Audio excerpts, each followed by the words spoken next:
Due violente rapine in poche ore a Padova, Vicenza, una rivendita di carburante ad una gioielleria, vittime immobilizzate e minacciate con la pistola dai banditi.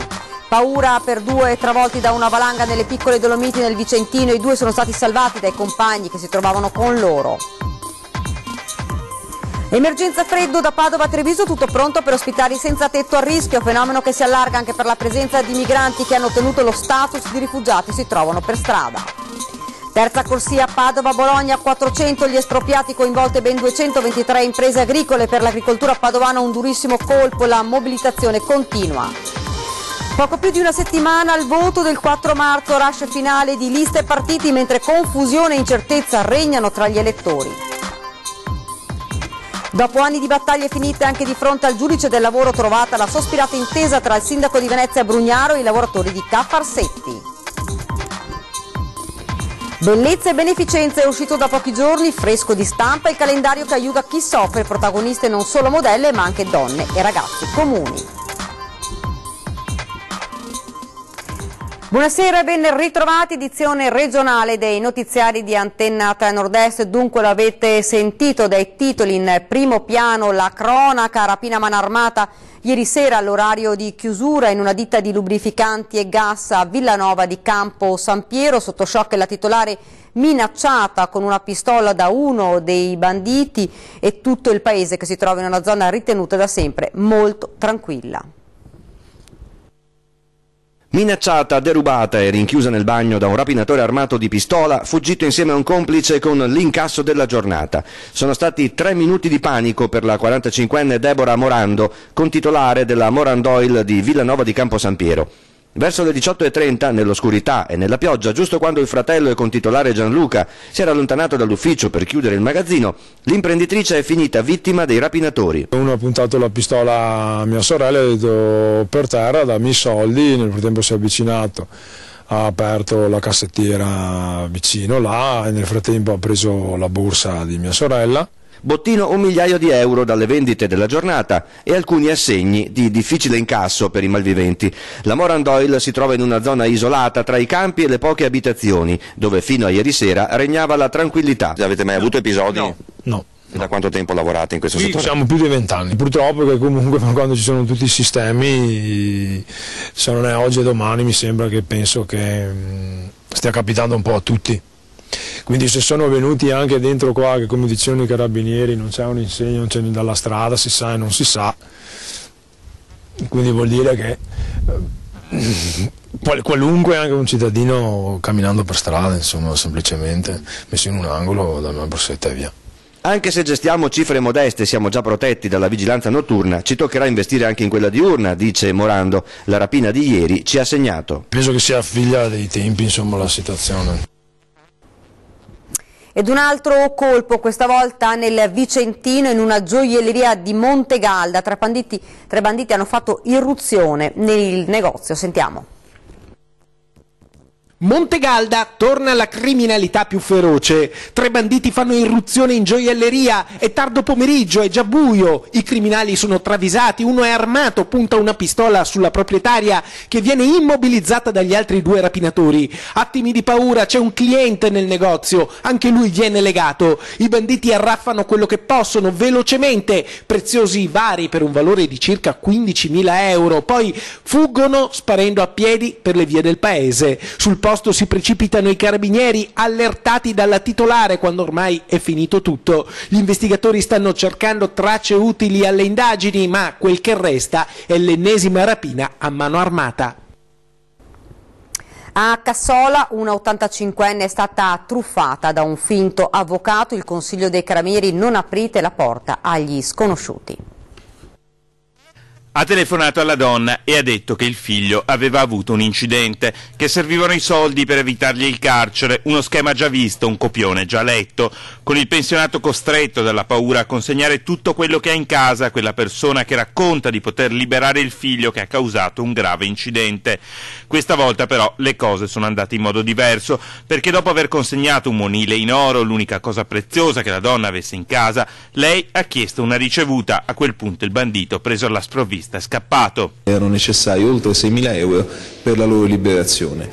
A seguire si presenta un personaggio dal mercato a Centrocampano, il quale va ad esigere questa somma. La signora, purtroppo, non avendo contanti con sé, non può fare altro che dargli l'unico suo monile d'oro in pagamento, ma a quel punto improvvisamente si chiede perché non viene rilasciata una ricevuta. È il figlio a chiedere aiuto ai carabinieri che, sapendo che l'uomo è scappato a piedi, hanno un'intuizione e vanno diretti alla stazione dei treni. La foto dell'uomo è stata diffusa dalle forze dell'ordine perché i carabinieri sono convinti che quello andato a segno a Cassola potrebbe non essere un caso isolato. Per lui è scattato l'arresto. Il consiglio è sempre lo stesso e vale per tutti, non solo per gli anziani.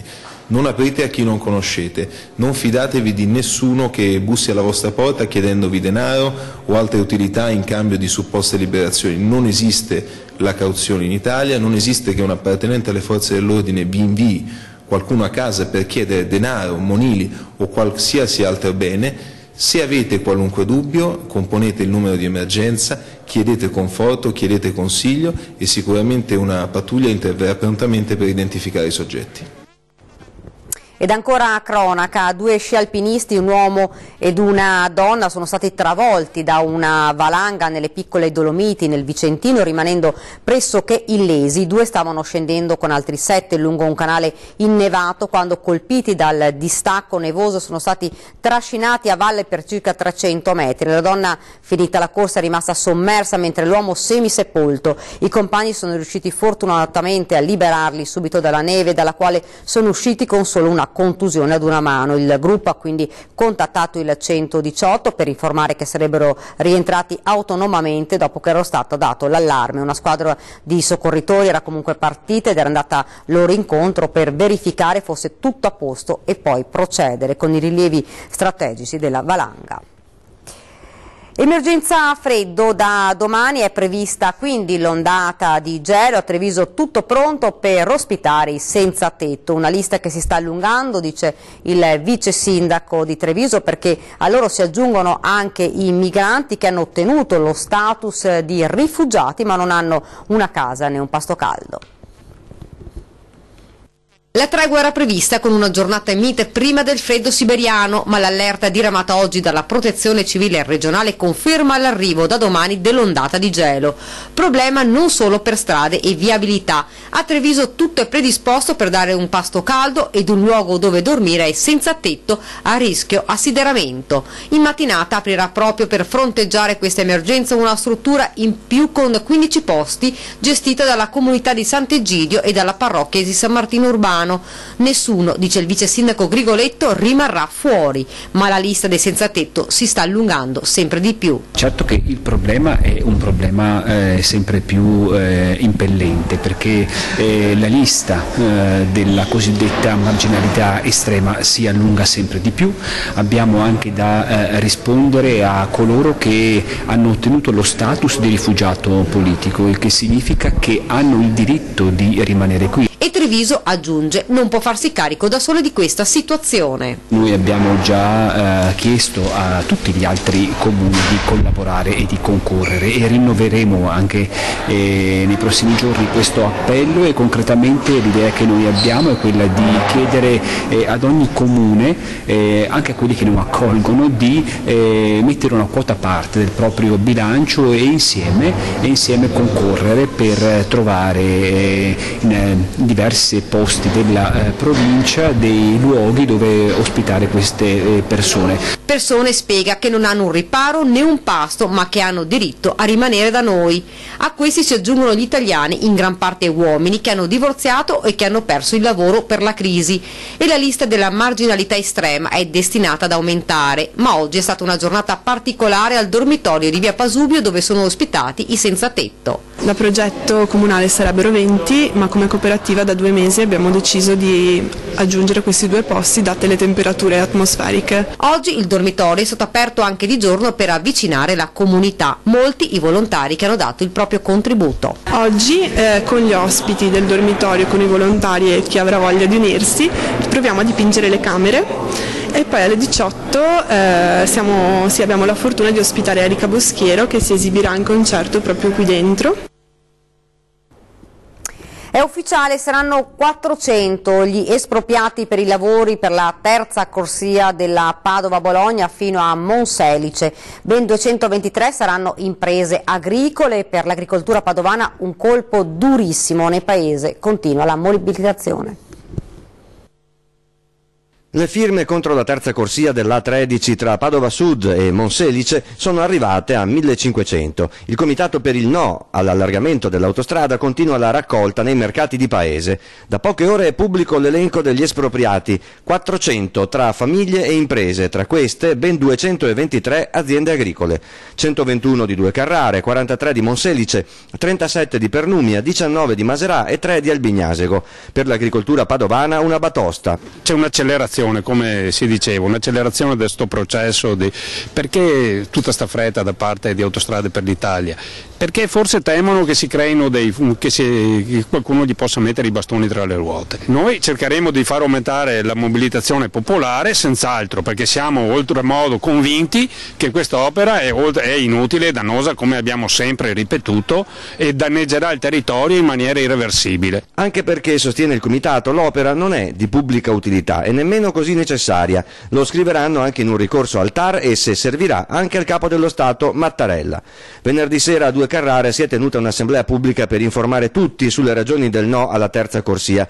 Erano stati invitati i sindaci, i candidati alle prossime elezioni e i parlamentari uscenti. Se ne è presentato uno solo. Delle categorie solo la Coldiretti. Forse perché tutti sono presi dalle ultime battute della campagna elettorale e non hanno avuto tempo, io farei questo tipo di battuta un po' ironica, però probabilmente c'è anche una scarsa volontà anche dal punto di vista politico di impegnarsi su una questione che è oltremodo pesante e importante.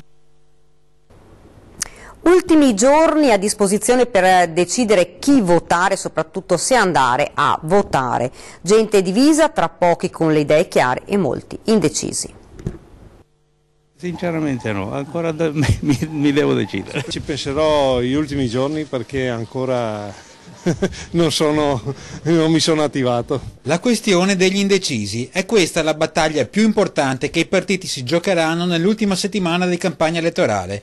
Rush finale prima dell'apertura delle urne di domenica 4 marzo. Un vortice sempre più fitto di dichiarazioni, interviste e proclami, che rischia però di essere solo un elenco di problemi con soluzioni improbabili e veleitarie, come lo ha definito Maria Cristina Piovesana, numero 1 di Un'Industria Treviso, secondo cui la classe politica è capace solo di lusinghe elettorali. Lusinghe e promesse tra cui gli elettori devono districarsi, sempre che poi a subire un inevitabile calo del desiderio non sia l'elettore stesso. No, non vado a votare. Un po' tutti i partiti mi lasciano perplesso, le proposte sono abbastanza irrealizzabili. Non so neanche se andrò a votare, onestamente. No, decisissimo, sono sempre stato deciso, sono deciso, più che mai deciso. Pochi quelli già con le idee chiare. Ben guardi, io vedo persone che mi piace tantissimo, veramente per la mia età. Sì, ho già deciso io, sì, tranquillo. Piuttosto di non votare, io preferisco votare e tapparmi anche il naso. Casomai, se fa presto, buttarli su. Se che sei votazione da farle dopo quanto? Una settimana? E chi sulle spalle può vantare qualche primavera in più degli altri, prova a dare i voti anche alla campagna elettorale, giocata a colpi di click e di telecomandi. Molto moscia, spenta proprio, fatta solo di comparsate in televisione. È una perdita di tempo dove tutti litigano contro tutti. Cosa vuole che le dica? È sempre il solito gioco della politica, ognuno si gioca le carte come se le può giocare. Continuiamo con la politica, con l'impegno delle liste in corsa per il 4 marzo come Potere al Popolo, che oggi ha affrontato due temi fondamentali per il futuro del Veneto. L'obiettivo è semplice, 1 milione di voti in tutta Italia. Ci stiamo molto avvicinando. Obiettivo ambizioso, ma la sfida di Potere al Popolo è lanciata da tempo. Una corsa verso il 4 marzo che non si ferma perché si sente investito dai veri valori della sinistra. Anche in Veneto, dopo la raccolta firme, dopo il gravissimo silenzio nei confronti della lista, la lista sta avvicinando molti giovani, è una lista che fa simpatia soprattutto per il programma. E tra i punti del programma c'è un'attenzione particolare ai temi dell'agricoltura e dell'ambiente. Oggi ci siamo confrontati su una gravissima priorità in Veneto che è l'ambiente e l'agricoltura. Qui a Treviso, con un esponente del Comitato Nazionale contro il CETA, che è il trattato Europa-America, e poi c'è il trattato Europa-Canada. Se passassero questi trattati saremmo invasi da cibo spazzatura, avremmo norme sull'ambiente e sull'ecologia molto peggiori. Per questo, dice Schiavon, sosteniamo una campagna per l'agricoltura di qualità e per difendere questa qualità dobbiamo prevedere una fiscalità differente. Altro punto focale, l'ambiente. Abbiamo un problema gravissimo di inquinamento, le indagini epidemiologiche dicono che aumentano i tumori, aumenta la percentuale anche tra i bambini in età scolare, ci sono problemi di aria, ci sono problemi di inquinamento dell'acqua, pensiamo ai PFAS. Queste sono delle priorità fondamentali. E poi c'è il tema delle imprese, anche e soprattutto dopo il monito lanciato ieri dal presidente di Unindustria Treviso, Maria Cristina Piovesana, alla politica, monito al quale la lista di destra italiana agli italiani risponde così. Lo Stato crea i presupposti affinché un'azienda debba per forza di cose o chiude o se ne va all'estero. Le leggi sono assurde, le tasse sono incredibilmente alte, gli orpelli burocratici sono talmente elevati, talmente scandalosamente complessi che uno veramente chiude la porta e se ne va via. Ripensare a una nuova strada per le imprese, dalle piccole alle grandi realtà, e non solo dell'industria ma anche dell'artigianato e del commercio. C'è anche questa priorità tra i punti chiave di Italia agli italiani. Insomma, per il movimento di destra che riunisce Forza Nuova e Fiamma Tricolore per l'appuntamento del 4 marzo, non ci sono solo i temi già affrontati più volte della sicurezza, dell'immigrazione incontrollata e dell'aiuto alle famiglie italiane in crisi. La volontà è quella di cambiare un rapporto Stato-imprese che ora come ora non va. Mette in condizioni chi ha intenzione di mettere un'industria di non farlo lavorare. Infatti le industrie vediamo che se ne stanno andando all'estero. E connesso a questo c'è anche un altro ostacolo che mette in crisi il sistema, la lentezza del pachiderma giustizia. Quando uno ha una causa dura anni e anni, uno fa a tempo di diventare vecchio, prima di vedere una sentenza. Queste sono cose che in Europa non dovrebbero succedere. Ed ora invece torniamo a parlare del caso Petrillo, l'operatrice sanitaria accusata di non aver somministrato il vaccino esavalente a numerosi bambini a Treviso e in Friuli, dove aveva operato per diversi anni. Arriva la prima conferma, sentiamo. Solo 14 pazienti su 100, tra quelli sottoposti al vaccino esavalente da Manuela Petrillo, risulterebbero avere il sangue immunizzato. Sarebbe la prima conferma dell'accusa rivolta all'operatrice sanitaria. Insomma, non avrebbe effettuato le vaccinazioni sulla maggior parte dei bambini e adulti a cui doveva somministrare il siero. Risultato emerso dall'incidente probatorio svoltosi lo scorso 20 novembre. La procura di Udine, ricordiamo, ha indagato la Petrillo per peculato, falso ed omissioni in atti d'ufficio. Diversa la posizione del legale dell'operatrice, l'avvocato Paolo Salandin, che avrebbe già contestato questi risultati. In caso di rinvio a giudizio legale ha già annunciato l'intenzione di scegliere il dibattimento contando sulla testimonianza a favore della donna di alcuni colleghi. Dopo anni di battaglie finite anche di fronte al giudice del lavoro, è stata finalmente trovata la sospirata intesa tra il sindaco Brugnaro e i lavoratori di Ca Farsetti. Sentiamo. È stato raggiunto alle 8 del mattino, dopo una massacrante sessione di trattative proseguite ininterrottamente per 17 ore, l'accordo sul contratto decentrato per i dipendenti del Comune di Venezia. Tutte le sigle sindacali hanno messo la loro firma sul documento che mette la parola fine allo scontro durato oltre 2 anni tra il sindaco Luigi Brugnaro e i rappresentanti dei lavoratori. A sbloccare la trattativa, che fino a pochi giorni fa sembrava un punto morto, l'impegno dell'amministrazione a destinare 5.200.000 euro alla produttività dei dipendenti. Questi 5 milioni e 2 poi sono suddivisi attraverso varie voci, vari istituti, c'è la performance individuale, c'è il bonus eccellenze, ci sono i progetti speciali, cioè quei progetti che l'amministrazione mette in campo e propone per creare un servizio, un valore aggiunto per i cittadini. Tutti questi istituti consentono di costruire un sistema di valorizzazione del merito e dell'impegno dei dipendenti. I premi ammonteranno a circa 1.300 euro di media per ciascun lavoratore, il doppio di quelli erogati nel 2017. Come promesso fin dall'insediamento, esultano dall'amministrazione, abbiamo finalmente introdotto la meritocrazia tra i dipendenti comunali.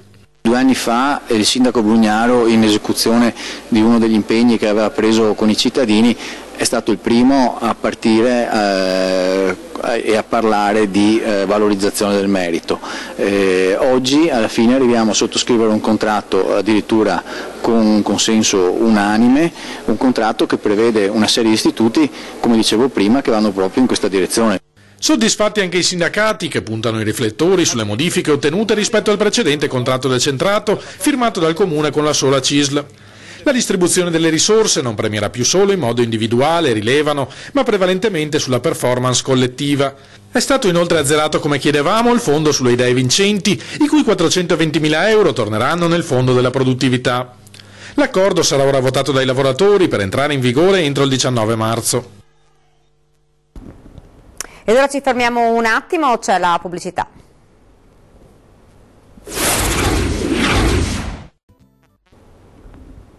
Bene, siamo tornati nuovamente in studio con l'edizione regionale di notiziari di Antenna 3 Nord-Est. A Noventa a Padovana una scuola elementare è rimasta chiusa per un giorno a causa dello sciopero di un bidello. Il collaboratore scolastico aderisce ad uno sciopero nazionale proclamato da alcuni sindacati di base e l'intera scuola rimane chiusa. È successo a Noventa Padovana, dove è bastato lo sciopero di un bidello incaricato ad aprire il cancello d'ingresso dell'elementare Anna Frank per mandare a casa più di 500 bambini. Una vicenda singolare che ha provocato polemiche anche tra i sindacati. Secondo il sindaco di Noventa, lo sciopero di una sola persona non può far cambiare il programma ad oltre 1000 genitori. Un esposto in procura contro il degrado della Cipressina, firmato oltre 100 residenti in balia di spacciatori e delinquenti. Sentiamo. Un Bronx, c'è coprifuoco, dalle 8 in poi di sera è impossibile andare fuori. Siamo in zona Piazzale Giustiniani alla ferrovia prospiciente sottopassi del Terraglio e dei Quattro Cantoni a Mestre. Questo che parla è uno dei pochi residenti della Cipressina che non ha paura, parla in nome e per conto di tutti gli altri. Dopo l'assemblea pubblica di giovedì scorso con il questore, più di 100 hanno firmato un esposto che entro la prossima settimana verrà presentato in procura. Chiedono sicurezza e chiedono che venga bonificato il palazzo della ex Telecom in via San Damiano, occupato da tempo da delinquenti che spacciano, rubano, anche in casa minacciano e aggrediscono. Eccoli fotografati dai residenti appena poche ore fa. Sono in 8, 6 uomini e 2 donne, tutti dell'est Europa, dei quali 4 cittadini romeni identificati dalla polizia e accusati di ricettazione. Ho la denuncia della polizia perché mi hanno rubato il portafoglio qua con la scusa che una donna mi è venuta addosso, con la scusante, perché avevo problemi di una gamba, mi ha tirato su. Per tirarmi su è sparito il portafoglio. Sono ben organizzati, muniti di questo furgoncino bianco, portano fuori dal magazzino occupato la merce accumulata, valigie, biciclette, trolley, borse e oggettistica varia, non si esclude materiale di refurtiva. Bevono e poi vanno via, ma ci sono i bambini che giocano, bambini che giustamente là è piccolo vengono a giocare qua col pallone, poi c'è la scuola per gli infermieri professionali che poi quando vanno alla pausa vengono qua, ma bisogna stare attenti perché è pieno di bottiglie rotte, siringhe. Residenti che ora chiedono maggiore illuminazione e più pattuglie a presidio della zona. Però ci vuole l'appoggio da parte anche delle forze dell'ordine, specialmente la prefettura. Bellezza e beneficenza, è uscito da pochi giorni fresco di stampa il calendario Bellezze Venete che aiuta chi soffre. Casale facciamo 13.000 abitanti, di cui 2.600 under 18. A Casale un cittadino su 5 ha meno di 18 anni, quasi un record considerando l'invecchiamento dilagante in tutta la Marca. Il 20%, quasi il doppio rispetto ad esempio Treviso, città dove l'età media è quasi 50 anni e gli over 65 sono il doppio rispetto ai giovani fino ai 14 anni. Qual è il segreto? Molto concorre il buon rapporto economico per case e appartamenti legato al nuovo assetto edilizio di capoluogo e frazioni. Noi dobbiamo assolutamente andare a proteggere l'utente debole, il pedone ed il ciclista. Nel nostro centro storico versano circa 1500 giovani ragazzi che vanno a scuola e quindi la grande sfida è rendere in sicurezza il centro storico del paese. Di sicuro sono diverse le giovani coppie, ma anche i single che hanno investito sul Casale, vuoi per le occasioni, ma anche per una certa comodità nell'utilizzo dei grandi assi viari dell'autostrada verso Trieste e quello del passante di Mestre verso Milano. A questo va sommato, secondo Giuliato, il progetto verde del dopo Coveri. Inizia un'epoca in cui giustamente c'è una riqualificazione del territorio e oggi come oggi, soprattutto nella nostra zona dove il Sile è un giacimento naturale chiaramente tra virgolette da sfruttare, lì dobbiamo pensare a qualcosa di turistico. Insomma, infrastrutture, ma anche qualità della vita in un territorio più verde sono la chiave del successo giovane di Casale, che punta in alto anche sulle autostrade per sconfiggere smog e polveri sottili, chiedendo agli altri sindaci di lasciare da parte la politica e di pensare tutti al bene comune. Si può parlare anche di liberazione delle autostrade, in quanto il sottoscritto ancora a luglio del 2017, grazie al prefetto, ha inviato l'invito al Ministero per liberalizzare il tratto Miolo-Quarto d'Altino. Però si fa tutti assieme. Quello che avete visto ovviamente era il servizio relativo a Casale, che è il comune più giovane della Marca. Invece adesso vediamo il servizio che vi proponevo prima, Bellezze e Beneficenze. È uscito da pochi giorni, fresco di stampa, il calendario Bellezze Venete che aiuta chi soffre. È uscito anche quest'anno Bellezze Venete, il calendario nato 12 anni fa da un'idea dell'art director padovano Paolo Braghetto per valorizzare le ragazze di tutta la regione e fare beneficenza. 18 le donne alle quali è stata data questa opportunità, insieme a quella di fare da testimonial per la Onlus padovana P63 Sindrome EEC International, che dal 2009 aiuta pazienti e famiglie di persone affette da una malattia genetica rara.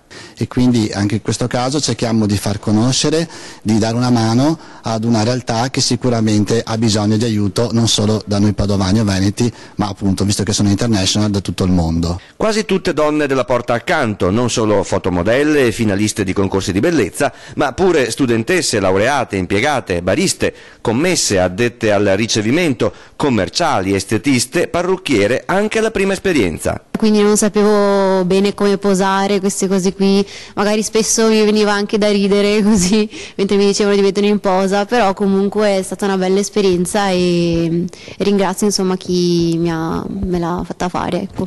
La ripeterai? Vedremo, dai. Ed è davvero tutto, io vi lascio alle previsioni del tempo, grazie davvero per averci seguito e buona serata.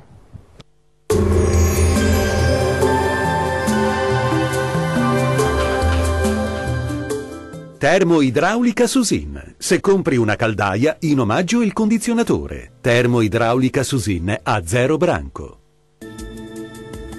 Qualche locale nevicata a bassa quota su alcuni settori delle nostre regioni. Vediamo dove sarà maggiore la possibilità che si verifichi nel dettaglio di domenica 25 febbraio. Sul Veneto la nostra grafica ci mostra la possibilità che localmente si verifichi del nevischio fino in pianura, specie nella prima parte della giornata. Col passare delle ore, generale miglioramento. Vediamo le temperature che risulteranno essere in generale calo, con le massime che saranno comprese tra lo 0 e i 3 gradi, valori minimi sotto 0 tra meno 7 e meno 4 gradi. Spostiamoci ora a vedere che tempo farà sul Friuli Venezia Giulia. Tempo asciutto e stabile sulla nostra regione, il cielo si presenterà irregolarmente nuvoloso e a tratti anche coperto, tuttavia non sono previsti fenomeni degni di nota. Anche in questo caso le temperature saranno in calo, con le massime comprese tra meno 1 e 1 grado, minime tra meno 5 e meno 6 gradi. Concludiamo infine con uno sguardo alla situazione del Trentino Alto Adige. Possibili nevicate fino a bassissima quota, ma migliora via via col passare delle ore. Il cielo si presenterà poco o parzialmente nuvoloso. Temperature via via più fredde, con le massime che si attesteranno tra i 4 e i 6 gradi, minime intorno ai meno 2 gradi. Il mare sarà molto mosso, localmente mosso, nel Golfo di Trieste, i venti molto forti da nord-est. Dal meteo è tutto, arrivederci.